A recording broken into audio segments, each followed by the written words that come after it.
الحمد لله رب العالمين من السماوات ومن الأرض ومن ما شئت من شيء بعض، والصلاة والسلام على محمد طب القلوب ودوائها وعافية الأبدان وشفائها ونور الأبصار وضيائها وعلى آله وصحبه وسلم. أما بعد، د خلفای راشدینو د سیرت یو څلوېښتمه برخه. فتیره برخه کې مو د حضرت عمر فاروق رضی الله تعالی عنه د خلافت بیانونه پای ته ورسول. اوس به ان شاء الله تعالی د حضرت عثمان ابن عفان رضی الله تعالی عنه د خلافت بیان شروع کو. عثمان ابن عفان رضی الله تعالی عنه په الهي دربار کې د لوړې مرتبې خاوند و او د مخلصو انسانانو سردار او د ملکوتی دنیا امام و او د عارفینو او صابرینو استاد و، د لوی شخصیت خاوند او د پوره ایمان او حیا مالک و او د رسول صلی الله علیه وسلم د طرفه په خصوصي صفاتو سره متصف و. حضرت عثمان رضی الله تعالی عنه هغه شخصیت دی چې د ده په اړه الله جل جلاله په قرآن مجید کې دا آیات نازل کړی دي چې رب جل جلاله فرمایي: اعوذ بالله من الشیطان الرجیم الذين ينفقون اموالهم في سبيل الله، یعنی هغه کسان چې د الله په لاره کې مال مصرفوي. د حضرت عثمان رضی الله تعالی عنه په فضیلت او مقام کې علامه قادری رحمه الله په خپل کتاب سفینة الاولیاء کې لیکلی دي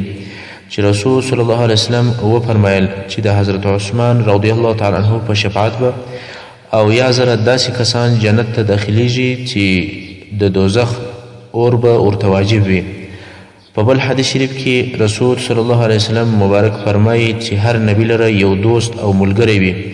او زما ملګری او دوست به په جنت کې عثمان رضی الله تعالی عنه وي. امیر المؤمنین عثمان رضی الله تعالی عنه د بې حسابو ښو صفاتو او خصوصیاتو خاوند و او دی رضی الله تعالی عنه د هغه اولو مهاجرینو صحابه کرامو او د عشره مبشرو څخه دی چې په جنت سره زیری ورکول سوی دی او په اسلامی علومو کې ډیر مهارت او پوهه درلودله. محمد ابن سیرین رحمه الله فرمایي چې حضرت عثمان رضی الله تعالی عنه د حج په مناسکو کې تر هر چا ښه پوهېدی او د رضی الله تعالی عنه علم داسې مقام ته رسېدلی و چې تر ده وروسته بیا حضرت عمر فاروق رضی الله تعالی عنه او د احادیثو د صحت او د بیان په اړه حضرت عثمان رضی الله تعالی عنه خاص مقام او درجه درلودله. لکه په دې باره کې چې ابن سعد رحمه الله د عبدالله ابن حاطب رضی الله تعالی عنه څخه روایت کوي او وایي په صحابه کرامو کې مې د حضرت عثمان رضی الله تعالی عنه څخه ما سوا د بل چا په باره کې نه دي اورېدلي چې احادیث دي تر ده رضی الله تعالی عنه په ښه او غوره طریقه سره بیانوي، ځکه چې احادیثو په حضرت عثمان رضی الله تعالی عنه کې ډېر ژور اثر کړی و، نو احادیث به په داسې لهجه سره تعبیرول چې ډېر به مؤثر او ډېر به انفه واقع شول. په حیا کې یو وتلی نوم درلودی. حضرت عثمان رضی الله تعالی عنه د نرم طبیعت خاوند و، حلیم او مهربان و، نو په دې سبب سره رسول صلی الله علیه وسلم وفرمایل زما په امت کې تر ټولو حیاداره عثمان رضی الله تعالی عنه دی. او حضرت عثمان رضی الله تعالی عنه د هغه شپږو کسانو څخه و چې رسول صلی الله علیه وسلم د وفات په وخت کې ځین راضي او خوشحاله و او د ده رضی الله تعالی عنه په فضیلت کې یو بل حدیث شریف هم شته چې حضرت انس رضی الله تعالی عنه یې روایتوي. انس رضی الله تعالی عنه وایي یو ورځ رسول صلی الله علیه وسلم د ابوبکر صدیق او عمر فاروق او عثمان غنی رضی الله تعالی عنهم سره روان و څو د احد غره ته وختئ. په دې حال کې چې دوی پر غره باندې دي غر د احد وښورېدی لکه زلزله چې شروع شي.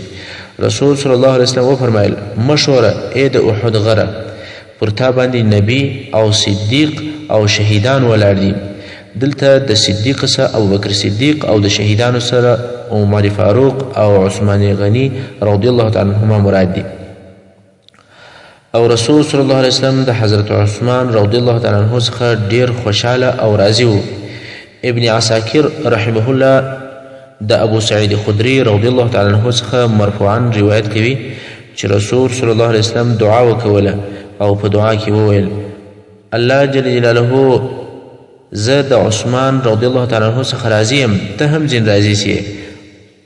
او بیا دا الفاظ 3 وارې تکرار کړل. سبحان الله، دا څونه لوړ مقام دی چې رسول صلی الله علیه وسلم او الله جل جلاله ته په دعا کې وایي چې زه د حضرت عثمان رضی الله تعالی عنه څخه راضي یم او ته هم ځین راضي سې. نو رسول صلی الله علیه وسلم د عثمان رضی الله تعالی عنه سره د ښو اخلاقو او د خصوصي صفاتو په سبب ډیره مینه او محبت کوي. ورسته تر هغه چې عمر فاروق رضی الله تعالی عنه په شهادت باندې ورسېدی، نو د مسلمانانو د خلافت منصب او حضرت عثمان رضی الله تعالی عنه ته ورکول شو. اوس به د حضرت عثمان رضی الله تعالی عنه د نسب سلسله درته بیان سي. عثمان ابن عفان ابن ابو العاص ابن امیہ ابن عبد الشمس ابن عبد مناب ابن قصی ابن کلاب ابن مرہ ابن کعب ابن لوی ابن غالب. د نسب کړی په عبد مناب کې د رسول صلی الله علیه وسلم سره یو ځای کیږي. مور یې اروا بنت کوریز ابن ربیعه ابن حبیب ابن عبد الشمس ابن عبد مناب، چې د مور د خوا نسب هم د رسول صلی الله علیه وسلم سره په عبد مناب کې شریکیږي. د ده رضی الله تعالی عنه انا ام حکیم البیضاء نومېده. دا د رسول صلی الله علیه وسلم د پلار عبدالله سکه خور وه. نو په دې حساب د عثمان رضی الله تعالی عنه مور د رسول صلی الله علیه وسلم د عمل لور ده. حضرت عثمان رضی الله تعالی عنه د پیل تر پیښې 6 کاله وروسته په طائف کې وزیږېدی. د پیل واقعه د رسول صلی الله علیه وسلم د سیرت په برخو کې په هغه اولو حصو کې هلته په تفصیل سره بیان شوې ده. نو حضرت عثمان رضی الله تعالی عنه د پیل تر کال 6 کاله وروسته په طائف کې وزیږېدی. په جاهلیت کې کنیه ابو عمرو او په اسلام کې کنیه د خپل زوی په نوم ابو عبدالله و، چې دغه عبدالله د رسول صلی الله علیه وسلم د ګرانې لور رقیه رضی الله تعالی عنها څخه پیدا سوی و. او د حضرت عثمان رضی الله تعالی عنه لقب ذوالنورین و، یعنی د دوو نورو خاوند، ځکه چې د رسول صلی الله علیه وسلم د دوو لوڼو سره یو په بل پسې نکاح کړې وه، چې هغه یوه رقیه رضی الله تعالی عنها وه او بله ام کلثوم رضی الله تعالی عنها وه. امام بهقي په خپل سنن کې د عبدالله ابن عمر ابن ابان جعفي رحمه الله په حواله باندې لیکلی دي چې زما ماما حسین جعفي زما څه پوښتنه وکوله چې ته په دې پوهیږې چې د عثمان رضی الله تعالی عنه لقب ولې ذوالنورین دی؟ وایي ما ورته وویل چې یا هغه راته وویل چې د آدم علیه الصلاة وسلام څخه تر اوسه پورې هیڅ چا د یوه نبي د دوو لوڼو سره نکاح نه ده کړې بې له حضرت عثمان رضی الله تعالی عنه څخه، نو ځکه ده ته ذوالنورین ویل کیږي، یعنی د دوو رڼاو او د دوو نورانو خاوند. حضرت عثمان رضی الله تعالی عنه د اسلام په اول وختو کې هغه وخت مسلمان سو چې رسول صلی الله علیه وسلم دار ارقم ته نو وتلی. دی رضی الله تعالی عنه د خپل اسلام په باره کې وایي چې زما خاله چې سعدي بنت کوریز ابن ربیعه نومېده، دا په جادوګري او په کوډو کې ډیره ماهره وه. یوه ورځ زه د دې کور ته زما د یو لور سره ورغلم چې زما لور په دې وخت کې ناروغه وه، نو د دې دپاره ورغلم چې دا زما لور به وګوري چې څه پکېږي. دې چې زما لور کله وکتله نو د جادوګرانو پر قسم یې خبرې وکولې او بیا مې دا خاله راته وویل چې ای عثمانه، ستا به داسې دوې ښځې وي چې ډېرې ښایستې او رنګینه به وي، نه به تا تر دوی مخکې د دوی په مثل باندې ښایستې ښځې لیدلې وي او نه به دوی ستا په مثل خاوند لیدلی وي، او دا دواړه به د یو غوره او سپېڅلي پیغمبر لوڼې وي. حضرت عثمان رضی الله تعالی عنه چې په دې وخت ایمان نه دی راوړی، وایي په دې خبرو سره زه ډېر په حیرت کې سوم او دا کار مې غیر ممکن کار وبلی، ځکه تر دې وخته په عربو کې نه نبي پیدا سوی و او نه دوی نبي پیژندی. تر دې وروسته چې کله رسول صلی الله علیه وسلم د نبوت اعلان وکوی، نو زما خاله ماته وویل چې محمد ابن عبدالله صلی الله علیه وسلم ته نبوت ورکول شو او لږ وخت به نه وي تیر سوی چې د ده صلی الله علیه وسلم دین به په ټوله دنیا کې خپور سي. بیا که چا د رسول صلی الله علیه وسلم متابعت وکوي هغه به کامیاب سي او که مخالفت وکوي هغه به ذلیله او تاواني سي. دا و حضرت عثمان رضی الله تعالی عنه ته د ده خاله چې کوډګره ده او په دې وخت کې کافره پر جاهلیت باندې ده دا بیان ورته کوي. یعنې دا کوډګرانو او جادوګرانو ته په هغه وخت کې د پیریانو سره د دوی د تعلق په خاطر او د شیطانانو سره په تعلق په خاطر دوی ته معلومېدله چې رسول صلی الله علیه وسلم حق نبی دی او حق پیغمبر دی، ځکه د دوی هغه لارې چې و اسمان ته ختلې وې چې پخوا به شیطانانو او پیرانانو هلته د اسمان د ملایکو خبرو ته غوږ نیوی هغه پر دوی باندې وتړل شوې. نو دوی د دې تړلو د سبب په پلټنه کې په دې پوه شول چې رسول صلی الله علیه وسلم نبی دی. نو چا دوستانو قریبانو ته لکه دلته چې دغه د عثمان رضی الله تعالی عنه خاله د همدردی په خاطر باندې او عثمان رضی الله تعالی عنه ته دا توصیه کوي چې رسول صلی الله علیه وسلم نبی دی، که چا متابعت وکوي هغه به کامیاب شي او که مخالفت وکوي هغه به ذلیله او تاواني شي. چې واقعا هم دغسې ده. تر نن ورځې پورې که څوک د رسول صلی الله علیه وسلم پر سنتو او پر تګلاره باندې موافق روان وي هغه به په دنیا او آخرت کې یو لویه نامداره کامیابي ورته حاصله سي، او که څوک د لارې څخه چپه وي نو هغه به ذلیله او تاواني وي. حضرت عثمان رضی الله تعالی عنه وایي ما چې کله د خپلې خاله خبرې واورېدلې نو د رسول صلی الله علیه وسلم سره مې محبت پیدا سو.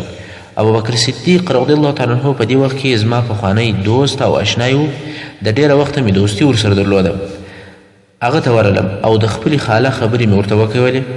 ابوبکر صدیق رضی الله تعالی عنه چې تر ما مخکې ایمان راوړی و هغه راته وویل ای عثمانه ته د پوهې او عقل خاوند یې، د هر کار په عواقبو او په نتیجو باندې ښه پوهیږې او د لوی فکر خاوند یې، نو آیا ته په دې نه پوهیږې چې دا بې غوږه او بې ژبې ډبرې چې نه تاوان رسولی سي او نه فایده دا څنګه معبودان او الهه او خدایان کیدلی سي؟ موږ تاسې زموږ ټولنه ټول بت پرستی کوي، د بتانو عبادت کوي، نو دا بتان څنګه او ولې معبودان او خدایان دي؟ عثمان رضی الله تعالی عنه وایي چې ما ورته وویل چې ته رښتیا وایه، خبره هم دغسې ده. بیا ابوبکر صدیق رضی الله تعالی عنه ورته وویل چې ستا خاله هم رښتیا ویلي دي، الله جل جلاله محمد صلی الله علیه وسلم په حق سره نبی را لېږلی دی چې خلک و حق دین ته دعوت کړي. تر دې وروسته ابوبکر صدیق رضی الله تعالی عنه نور هم داسې راته وژغېدی او داسې خبرې راته وکولې چې حضرت عثمان رضی الله عنه وایي ما و ایمان ته تشویق کړي چې پر رسول صلی الله علیه وسلم باندې ایمان راوړم. موږ په دې خبرو کې وو چې رسول صلی الله علیه وسلم دلته تېرېدی او حضرت علي رضی الله تعالی عنه یې ملګری و. ابوبکر صدیق رضی الله تعالی عنه چې رسول صلی الله علیه وسلم ولیدی ورته ولاړ سو. بیا رسول صلی الله علیه وسلم و حضرت عثمان رضی الله تعالی عنه ته ورنږدې سو او ورته ویې ویل ای عثمانه الله جل جلاله تا د جنت و میلمستیا ته دعوتوي، نو د الله جل جلاله دعوت قبول که. د رسول صلی الله علیه وسلم دا خبرې چې عثمان رضی الله عنه واورېدې ډېر اثر یې کې وکوی، نو دی مبارک وایي چې دستي مې اسلام راوړی. او بیا د ده رضی الله عنه د خاله خبرې هغه هم رښتیا شوې چې د رسول صلی الله علیه وسلم دوې لوڼې یو په بل پسې په نکاح کې. کله چې حضرت عثمان رضی الله تعالی عنه مسلمان سو نو د ده اکا چې حکیم ابن ابوالعاص نومېدی هغه دی رضی الله تعالی عنه ونیوی او په یو کوټه کې یې بندي کوي او ورته ویې ویل چې تا د پلار او نیکه دین پرېښی دی او نوی دین دې اختیار کړی دی، نو تر هغو دې نه ایله کوم تر څو چې د دغه دینه نه یې وتلی. عثمان رضی الله تعالی عنه ورته وویل ای اکا قسم په الله که اسلام هېڅ کله پرېږدم، د اسلام دین دومره سپېڅلی او خوږ دین دی چې یو پلا د چا زړه ته داخل سي هېڅ کله بیا د هغه څخه نه اوړي. نو پر عثمان رضی الله تعالی عنه د اکا د طرفه ډېر عذابونه او تکلیفونه تیر سول، څو په اخر کې یې اکا په دې پوه سو چې اسلام نه پرېږدي نو یې ایله کوي. دا یوازې د حضرت عثمان رضی الله تعالی عنه دا حال نه بلکې د هر مسلمان دا حال و چې کله به اسلام راوړی اول به خپلو قریبانو بیا به نورو عامو قریشو کفارو چې په وسه به پوره و هغه ظلمونه به پر کول.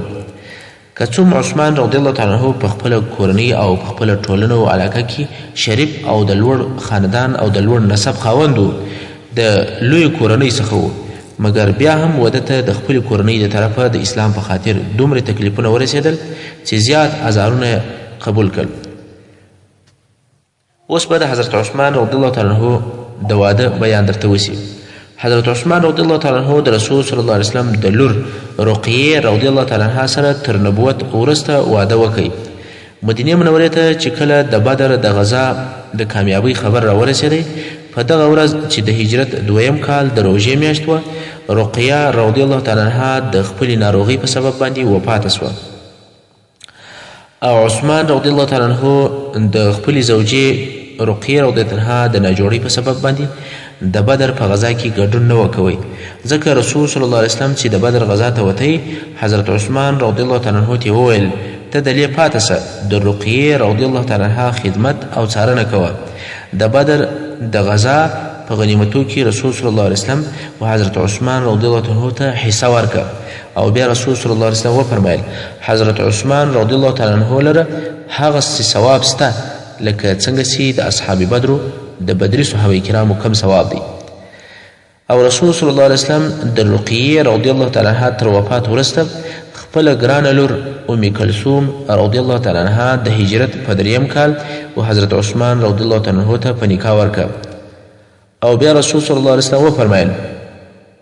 چې جبرائیل علیه السلام دغه دی ولاړ دی او وایي چې الله جل جلاله فرمایي چې زه ام کلثوم رضی الله تعالی عنها و حضرت عثمان رضی الله تعالی عنه ته ورکوم. دا څومره نیکبختي ده چې د عثمان رضی الله تعالی عنه نکاح الله جل جلاله په خپله تړي او نبی علیه الصلاة والسلام ته وایي چې ستا لور ام کلثوم ما و حضرت عثمان رضی الله تعالی عنه ته ورکړې ده. په دې کې د عثمان رضی الله تعالی عنه او د ام کلثوم رضی الله تعالی عنها د دواړو مقام او درجه معلومیږي. ام کلثوم رضی الله تعالی عنها د هجرت په 9م کال وفات سوه. رسول صلی الله علیه وسلم د جنازې لمونځ ورکړ او بیا د دې رضی الله تعالی عنها د قبر سره کښېنستی او د سترګو مبارکو سې اوښکې بهېدلې. د ام کلثوم رضی الله تعالی عنها تر وفات وروسته رسول صلی الله علیه وسلم و حضرت عثمان رضی الله تعالی عنه ته وویل که مې 3مه لور درلودی هغه به مې هم تا ته درکړې وی. حبشې ته د حضرت عثمان رضی الله تعالی عنه هجرت څنګه و؟ په مکه مکرمه کې چې کله مشرکانو پر مسلمانانو ظلمونه زیات کړل او د مسلمانانو ژوند تنګ سو، نو مسلمانانو د رسول صلی الله علیه وسلم په اشاره سره و حبشې ته هجرت وکوئ چې د دې عذابو او تکلیفو بیانونه د سیرت رسول سیرت النبی صلی الله علیه وسلم په اولو برخو کې بیان شوي دي. نو مسلمانانو د رسول صلی الله علیه وسلم په اشاره سره و حبشې ته هجرت وکوئ. اول هغه څوک چې حبشې ته هجرت وکوي هغه حضرت عثمان رضی الله تعالی عنه دی او د ده زوجه رقیه رضی الله تعالی عنها اول حبشې ته ورسېدل، بیا نورو صحابه کرامو هجرت چې وکوئ. تر هجرت وروسته رسول صلی الله علیه وسلم ته تر ډیره وخته پورې حال نه و چې دوی به جوړ او سالم رسېدلي وي او که یا نو ډیر اندېښمن و، تر څو چې یوه ورځ د قریشو یوه ښځه د حبشې څخه و مکې مکرمې ته راله. رسول صلی الله علیه وسلم د دوی د حال پوښتنه ځینې وکوله چې عثمان او زما لور طلحه دا څنګه ول، رقیه دا څنګه ول. هغې ښځې وویل چې دوی بالکل جوړ او روغ ول. نو رسول صلی الله علیه وسلم مطمئن سو او بیا یې وفرمایل تر لوط علیه السلام وروسته اول مهاجر چې د الله جل جلاله په لار کې هجرت کړی دی هغه حضرت عثمان رضی الله تعالی عنه دی. عثمان رضی الله تعالی عنه څو کاله په حبشه کې تیر کړل. کله چې د قریشو د اسلام خبر په غلط ډول سره نشر سو، نو ډیر کسان د حبشې څخه بیرته مکې مکرمې ته رالل چې په هغو کې حضرت عثمان رضی الله تعالی عنه هم موجود و. بیا چې کله خبره ښکاره سوه چې دا خبر درواغ و چې قریشو ایمان راوړی دی، نو ځینو صحابه کرام بیرته حبشې ته ولاړل، مګر حضرت عثمان رضی الله تعالی عنه په مکه مکرمه کې پاته سو او حبشې ته نه ولاړی.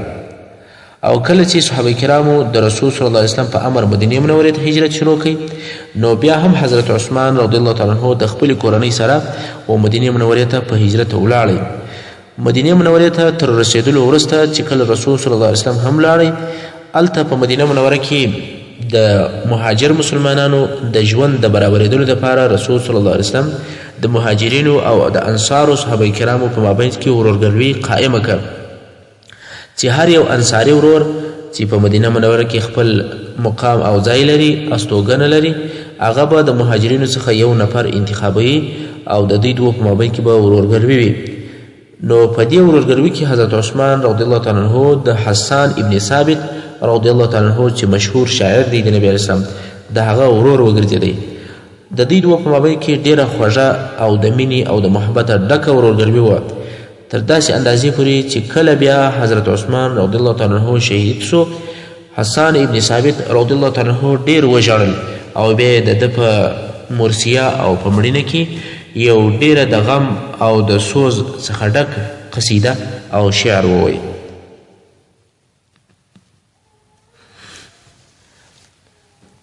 د حضرت عثمان رضی الله تعالی عنه د غزاو بیان به درته وسي. حضرت عثمان رضی الله تعالی عنه د رسول صلی الله علیه وسلم د سرښندونکو صحابه کرامو څخه و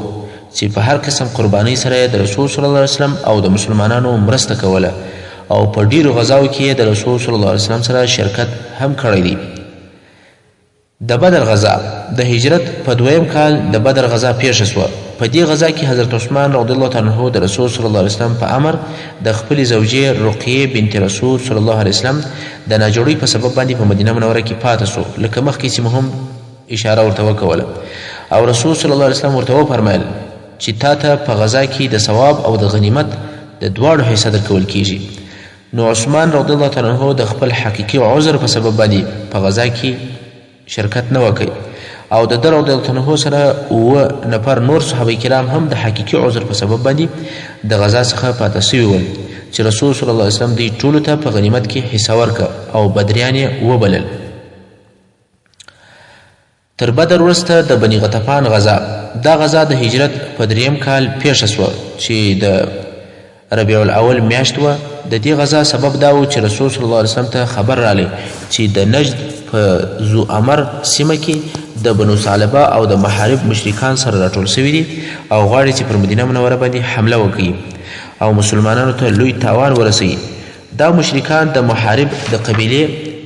یو نفر سره راپارولي ول او راټول کړي ول او جنګ ته یې باعث کړي ول چې څوک وایي دغه سړی د عصور ابن الحارث و او بعض علما وایي چې دغه سړی غواص نومېدی. کله چې دا خبر رسول صلی الله علیه وسلم ته راورسېدی دستي اسلامي لشکر تیار کړي او عثمان رضی الله تعالی عنه په مدینه منوره کې د خپل ځان خلیفه پرېښوی او رسول صلی الله علیه وسلم د هجرت په 3م کال د ربیع الاول د میاشتې پر 14 تاریخ د 4,500 مجاهدینو سره روان سو چې هغه د کفارو د شر اور مخکې تر راوتلو هلته مړ کړي. د احد غزا دا غزا د هجرت په 3م کال د شوال په میاشت کې پیښه سوه. په دې غزا کې د مسلمانانو د یوې ډلې د خطا وتلو په سبب باندې د کفارو لشکر د خالد بن ولید چې په دې وخت کې نه مسلمان د هغه په مشري باندې پر مسلمانانو د شا د طرفه راوګرځېدی او حمله یې پر وکوله. څنګه چې مسلمانانو د دې حملې هیڅ فکر نه کوئ او هیڅ تیاری نه ورته درلودی نو شکست او ماتې وخوړله او سره وپاشل سول او جنگ 2م واري بیا شروع سو. که څوم په اول کې کامیابي د مسلمانانو وه خو په آخر کې کفارو هغه خپل مات سوی لشکر بیرته سره راټول کړي او پر مسلمانانو باندې نوې حمله شروع کړه. په دې وخت کې دا خبر هم نشر سو چې رسول صلی الله علیه وسلم په میدان جنگ کې شهید سو. د دې خبر په اورېدلو سره ډیر صحابه کرام وارخطا سول او خپل حواس یې د لاسه ورکړل. یوازې یو څو صحابه کرام پر خپل ځای باندې ثابت پاته سول. حضرت عثمان رضی الله تعالی عنه هم په دې غزا کې شریک و او دی رضی الله تعالی عنه په هغه کسانو کې و چې دغه نشر سوي خبر ډیر وارخطا کوي او ډیر اثر یې پر وکوي.